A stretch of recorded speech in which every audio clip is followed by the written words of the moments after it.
This video documents how I tan furs using the Tasco Riddles EZ100 tanning system. There are a lot of ways to tan, this is just how I do it.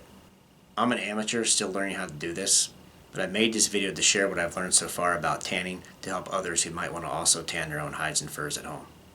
I'm going to be tanning using Tasco's EZ100 Easy Tan system. Here on the bench are all the products I'm going to be using during the tanning process. Here are the furs I'm going to be tanning. I've got 6 fox furs, 4 coyote furs, and 1 bobcat fur. All these furs have been fleshed, stretched, and dried.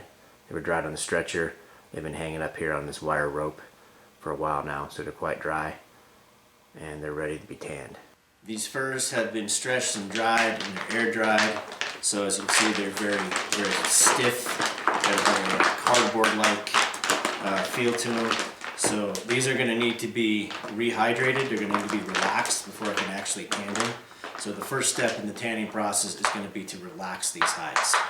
To relax these furs, I'm going to be soaking them in a bath made of water, and I'm going to be using Tasco's Ultra Soft solution to help relax these. I'm also going to add a little bit of this bactericide. Kind of helps kill any bacteria that might be in there to help prevent hair slippage. It's important to remove these from the relaxing bath as soon as they're relaxed, and that can take anywhere from a couple hours. So I've had to take up to a whole day sometimes. But right now, with these being dried, they are somewhat preserved, and they're somewhat preserved from decay. But once you rehydrate them, that decay process can start up again. And that's why you want to get them out of the relaxing bath as quickly as possible and get them into the pickle, which would be the next step after you relax.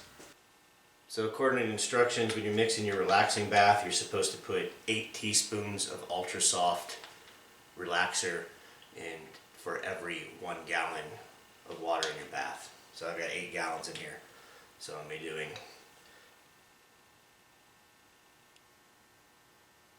8 times 8 here. So I'm going to be putting 64 tablespoons into this 8 gallons of water.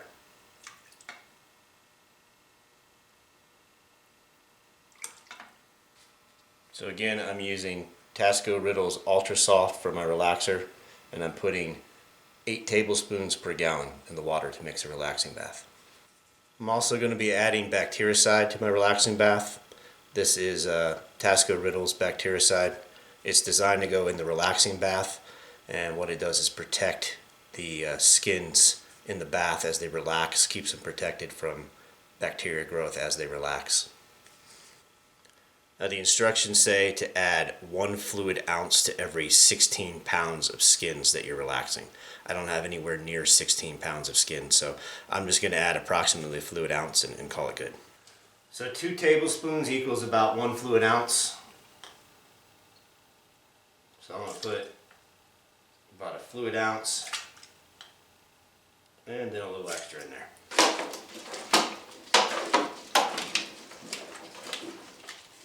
Now it's time to add the skins.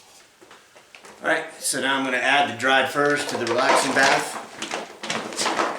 Obviously very stiff, so they don't go in there very well. I'm going to fold them up a little bit.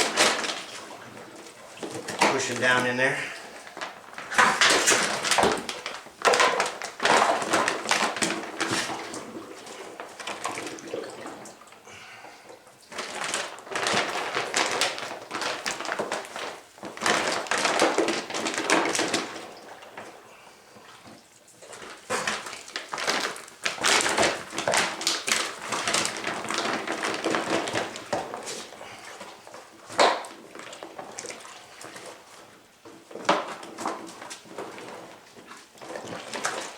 I'm going to make sure these things get completely submerged. It'll be a little difficult when they're stiff. So you can see all the skins have been added to the relaxing bath. They have a tendency to float. You want to get them down in there so they're completely submerged. So I'm going to add some weight to kind of sink these things in there.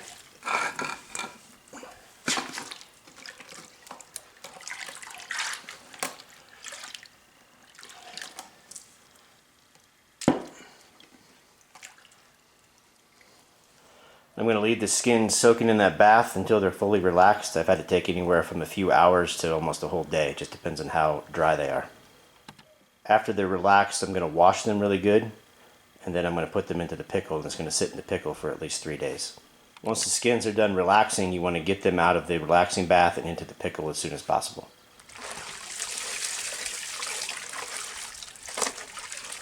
Now I'm going to wring these out, get a lot of that relaxing bath out of the fur.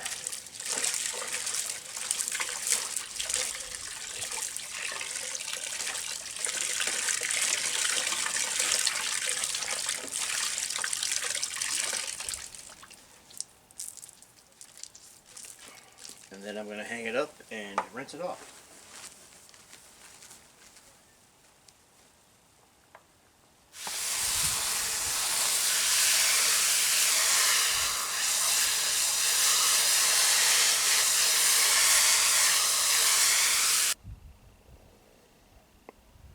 Next, I'm going to wash these furs using just a little bit of dish soap. I want to get them as clean as possible before I put them in the pickle.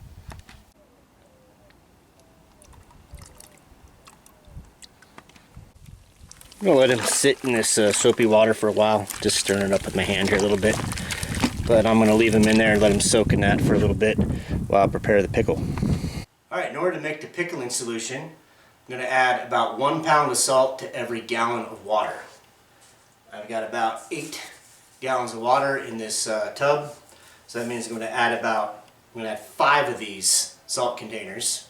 These are the ones that you buy at the grocery store. The better value is just buy a big bag at a feed store, but I didn't have time to do that. So we're going to add 5 of these to this 8 gallons of water.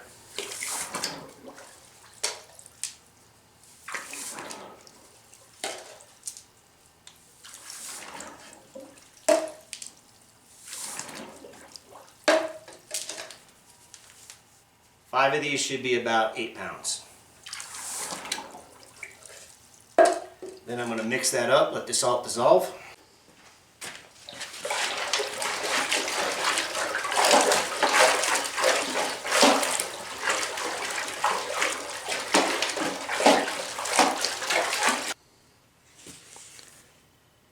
The pickling acid I'm going to be using is safety acid. I'm going to add 1/2 fluid ounce per gallon, and that equals about 1 tablespoon. So I'm putting 8 tablespoons into this pickling solution.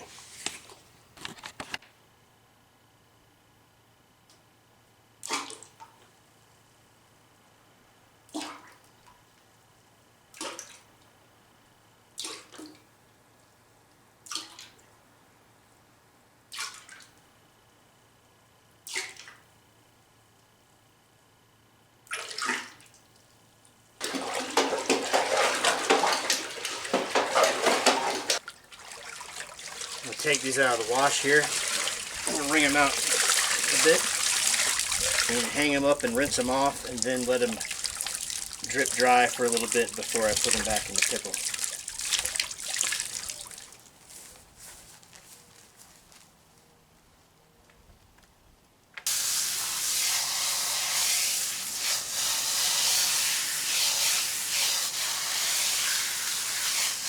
I've washed and rinsed the furs a few more times.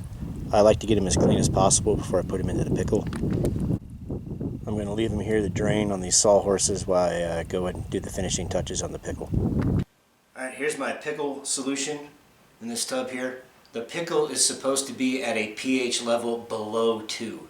So I'm going to check it with some pH test strips and make sure the level's below 2. Usually it should be about a 1.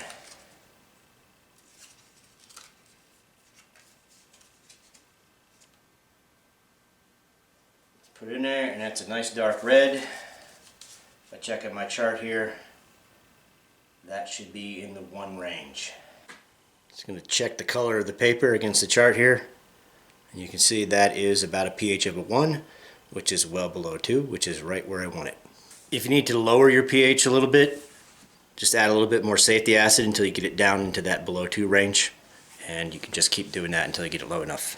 Alright, before I put the furs into the pickle, I'm going to turn them flesh side out. Then I'm just going to simply put them into the pickle. use a wooden stick here to push them in and stir them around. You want to use a wooden stick with your pickle. Safety acid is non-toxic, but it is corrosive, so don't use a metal stick. But I'm just going to push them down in there and try and get all the air out there and let them sink down into the pickle. Now, over the course of the next few days, I'm going to leave these in here for 3 days, and over the course of the next 3 days, I'm going to come out here periodically and stir them so they constantly move around. And again, I'm going to leave them in there for at least 3 days before I pull them out.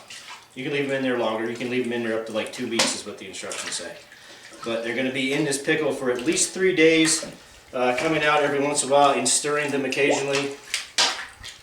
You are also going to want to check the pH occasionally and make sure it hasn't changed. And if your pH gets too high, you want to make sure you add more acid and lower it.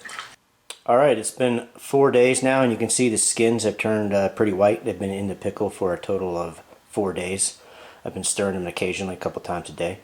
After they've been in the pickle for at least 3 days, it's time to degrease them.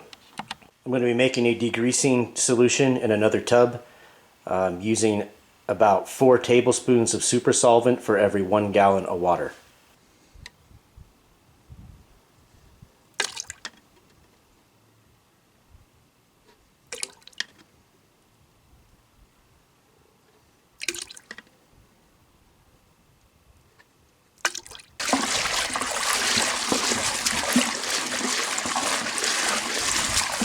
Now I'm going to add the furs.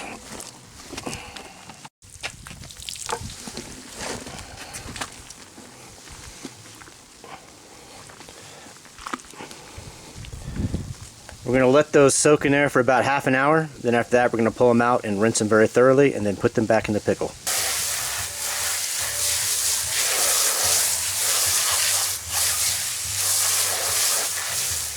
The skins have been degreased. They were in there for well over a half hour.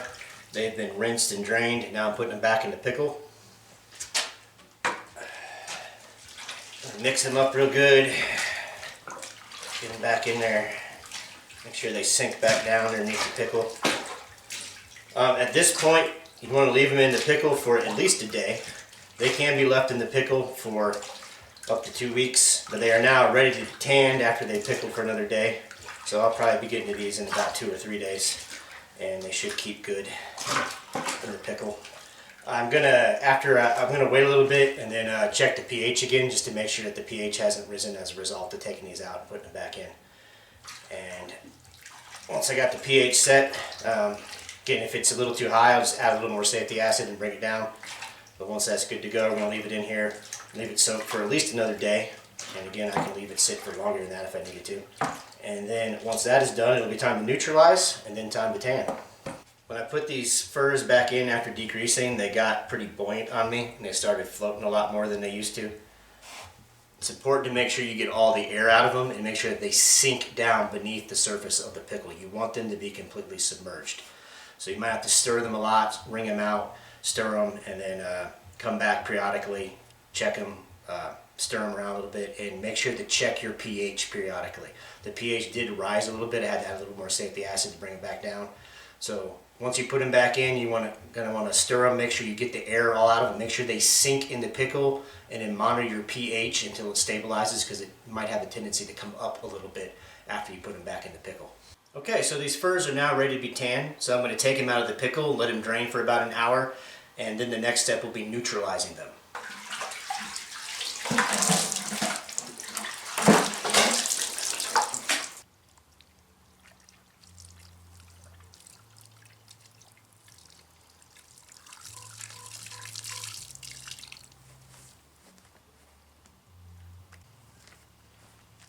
So while the furs are draining, I'm going to go ahead and mix my neutralizing bath. So I'm going to add 1 ounce of baking soda to every gallon of water I have in this tub.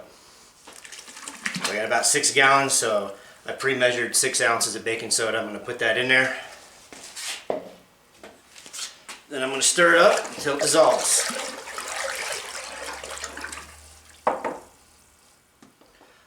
So again, the instructions say let the furs drain for about 1 hour. So once that hour is up, I'm going to add them to the neutralizing bath, and that's going to bring the pH back up. After letting them dry, it's time to add them to the neutralizing bath.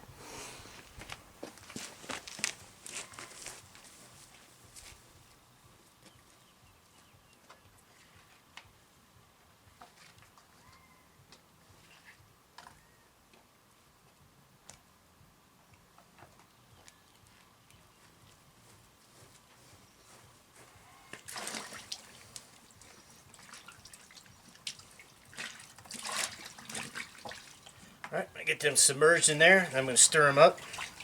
And the instructions say you're supposed to keep stirring these continuously for the next 20 minutes. Once you've done that for 20 minutes, it'll be time to pull them out, rinse them thoroughly, hang them up and let them dry for about an hour, and then it'll be time to put them in the tan.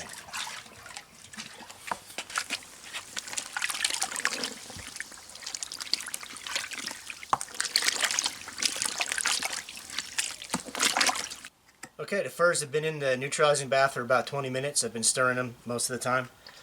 So right now what I'm going to do is I'm going to take them out of the bath, I'm going to hang them up, I'm going to rinse them off, and I'm going to let them drain for about another hour.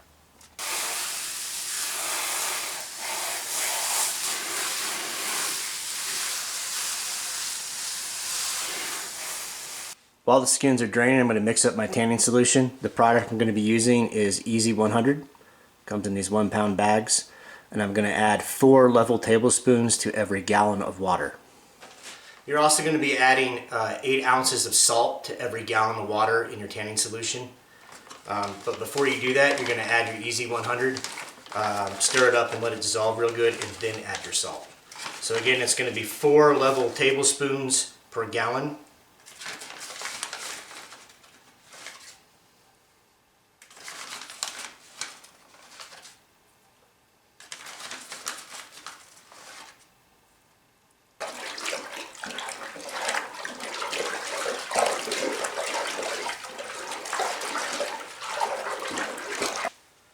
The EZ100 is now dissolved, so the next step is to add the salt.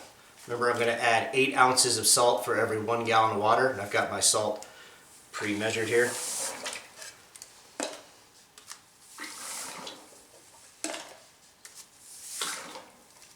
Then I'm going to stir that up.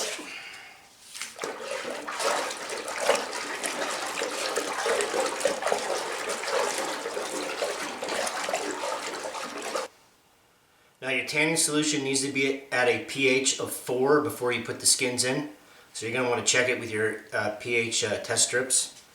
If the pH is too high, you can add more safety acid or a little bit of your pickle, or even some, just get this distilled white vinegar that you get from the grocery store. You can also add that, and that'll bring your pH down.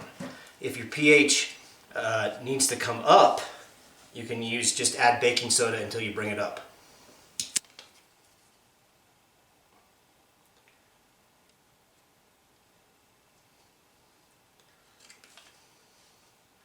So you see my pH is high. It's at about a 6, so I'm going to have to bring it down. So I'm going to add a little bit of vinegar and then mix it up and check it again.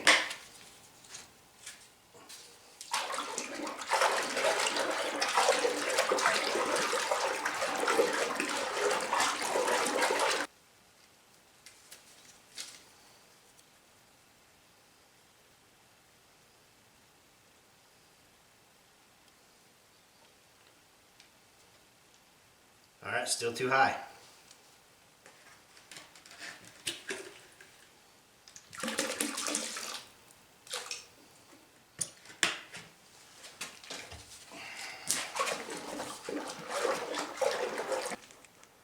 Alright, after a little bit more adjusting, it looks like I've got that pretty close to a 4.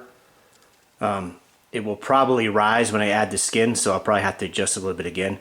But now it's ready to add the skins. Alright, these furs have drained for about an hour, so now it's time to add them to the tanning solution.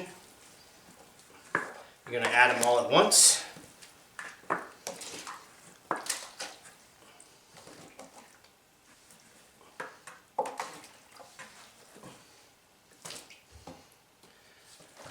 Get them down in there, stir it up.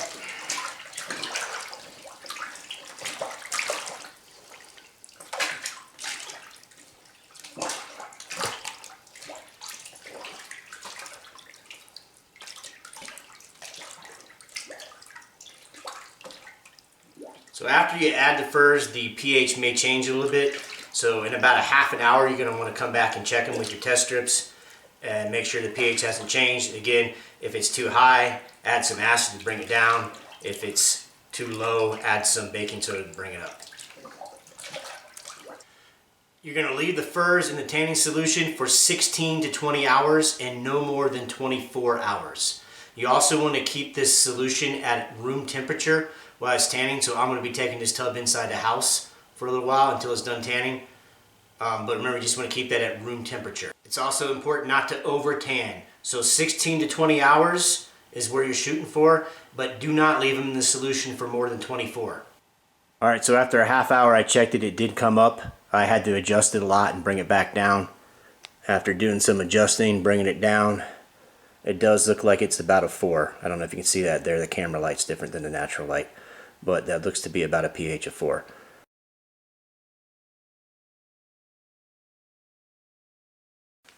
So here's the tanning solution. It's sitting at about a pH of 4, which is exactly where I want it. You notice the skins are completely submerged. I don't have anything floating on the surface. You want everything submerged in there. I'm going to bring this inside the house because it needs to stay at room temperature while it tans. And it should be about 16 to 20 hours, so sometime tomorrow afternoon I'll pull them out. But remember, no more than 24 hours. After the tan, the next step will be oiling. Alright, so by now the furs should be thoroughly tanned. So now it's time to take them out, rinse them very thoroughly, then let them drain for about 20 minutes. Then after that it'll be time for oiling.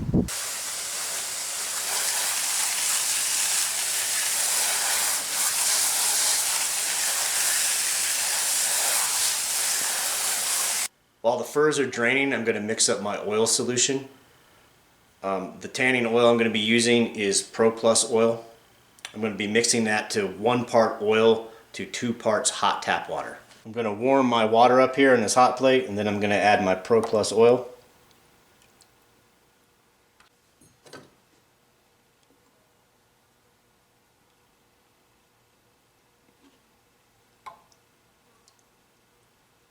You want to apply this mixture to the furs, skin side of the furs, while it's still warm. So I like to use this little hot plate to keep it warm. I just use a cheap little paintbrush to paint the furs. Alright, you can see I've laid the furs out here on this table. At this point I'm going to use a brush and apply my warm oil solution to the skin side of the furs. I want to apply it as thoroughly as I can. I like to err on the side of using too much rather than too little. But you want to try and cover every piece of skin with this oil. Eventually, because these are case skin, once I do one side I'm going to have to flip them over and do the other side. This is a messy job, so you want to do it someplace where you can afford to make a mess. I've got a piece of plastic laid over this workbench here. But you're just going to keep doing this until you've covered all the exposed skin with the oil solution.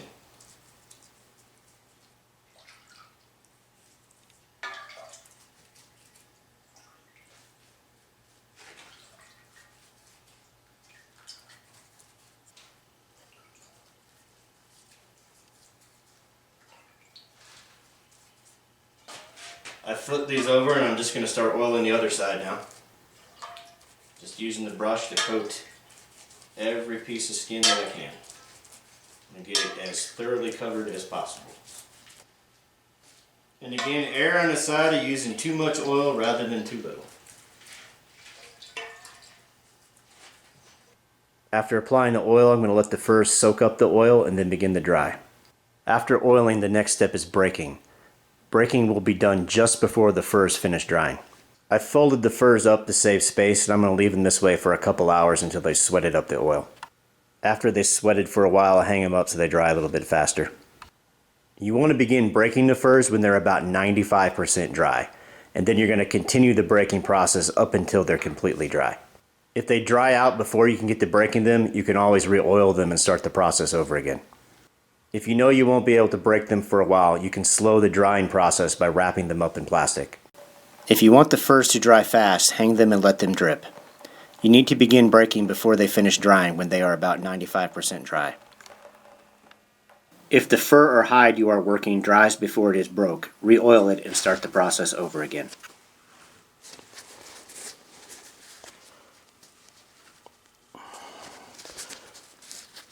So if you see as I pull on this hide, you see that white start to show up. This is breaking the hide. You want to do this as it dries in order for it to dry soft.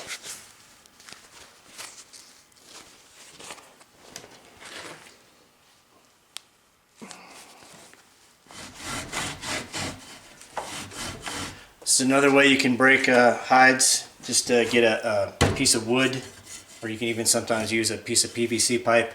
Just get an edge that you drag it back and forth over. You just keep doing this, working the hide back and forth over your edge, and that'll help get them soft as well. You can also break them by working them with a tool, just like a dull metal tool, dragging them across the skin. A thin hide is easier to break than a thick hide. Hides are often shaved at some point during the pickling process to make them thinner. A professional tanner would use a fleshing machine to accomplish this. Shaving can be done without a fleshing machine, but it's a lot harder. This makes shaving during pickling impractical for most people tanning at home. A good option for the home tanner is to sand the hide during the drying and breaking process. This can be done easily with an electric palm sander. Just be careful not to sand too thin and put a hole in the hide. Sanding too thin can also damage the follicles and make the hair fall out. Sometimes I will put furs on stretchers during the drying process to keep them from shrinking. Often the necks tend to shrink when they dry. Not only does this give the finished fur a bad shape, but it can also make it very difficult to turn the fur right side out. This is especially a problem with gray fox furs. When the furs are dry, turn them right side out. I rub my furs with cornmeal to remove any remaining oil or grime from the hair. Then I shake them out and fluff them with a hairdryer set on cool. Here are all the completed furs. I got bobcat, gray fox, and coyote.